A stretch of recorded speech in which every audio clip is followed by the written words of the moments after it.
African രാജ്യമായ ടാൻസാനിയയിൽ കലാപത്തിൽ കൊല്ലപ്പെട്ടവരുടെ എണ്ണം 800 കടന്നു. ഒക്ടോബർ 29 നടന്ന പ്രസിഡന്റ് തെരഞ്ഞെടുപ്പിനെ തുടർന്നാണ് കലാപം പൊട്ടിപ്പുറപ്പെട്ടത്. ടാൻസാനിയയിലെ ഇന്ത്യൻ സമൂഹം ആശങ്കയിലാണ്.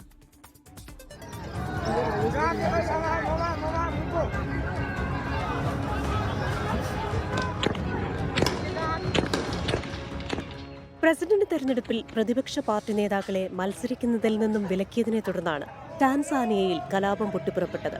തുറമുഖ നഗരമായ ദാരസ്സലാം കേന്ദ്രീകരിച്ചായിരുന്നു പ്രതിഷേധങ്ങൾ ആരംഭിച്ചതെങ്കിലും പിന്നീട് രാജ്യമെങ്ങും വ്യാപിച്ചു. തുടർന്ന് സർക്കാർ കർഫ്യൂ ഏർപ്പെടുത്തുകയും ഇന്റർനെറ്റ് നിരോധിക്കുകയും ചെയ്തു. പാർട്ടിയിലെ വിമർശകരെ നിശബ്ദരാക്കുന്നതിന്റെ ഭാഗമായി പ്രസിഡന്റ് സാമിയ സുലുഹു ഹസൻ വിമർശകരെ ജയിലിൽ അടയ്ക്കുകയോ അയോഗ്യരാക്കുകയോ ചെയ്തതാണ് രാജ്യമെമ്പാടുമുള്ള പ്രതിഷേധങ്ങൾക്കിടയാക്കിയത്. തെരഞ്ഞെടുപ്പിൽ പോളിംഗ് സ്റ്റേഷനുകൾ ഒഴിഞ്ഞുകിടക്കുകയായിരുന്നുവെന്നാണ് അന്താരാഷ്ട്ര മാധ്യമങ്ങളടക്കം റിപ്പോർട്ട് ചെയ്തത്. എന്നാൽ തെരഞ്ഞെടുപ്പ് കമ്മീഷൻ 87% പോളിംഗ് രേഖപ്പെടുത്തി. 98% വോട്ട് നേടി സാമിയ സുലുഹു ഹസൻ വിജയിച്ചതായി ഇന്നലെ പ്രഖ്യാപിക്കുകയും ചെയ്തു. സാമിയയുടെ വിജയം ജനാധിപത്യ പ്രക്രിയയെ പരിഹസിക്കുന്നതാണെന്ന് പ്രതിപക്ഷ പാർട്ടിയായ ചദേമ ആരോപിച്ചു. ടാൻസാനിയയിലെ സ്ഥിതിഗതികളിൽ ഐക്യരാഷ്ട്രസഭാ സെക്രട്ടറി ജനറൽ ആന്റോണിയോ ഗുട്ടറസ് ആശങ്ക അറിയിച്ചു.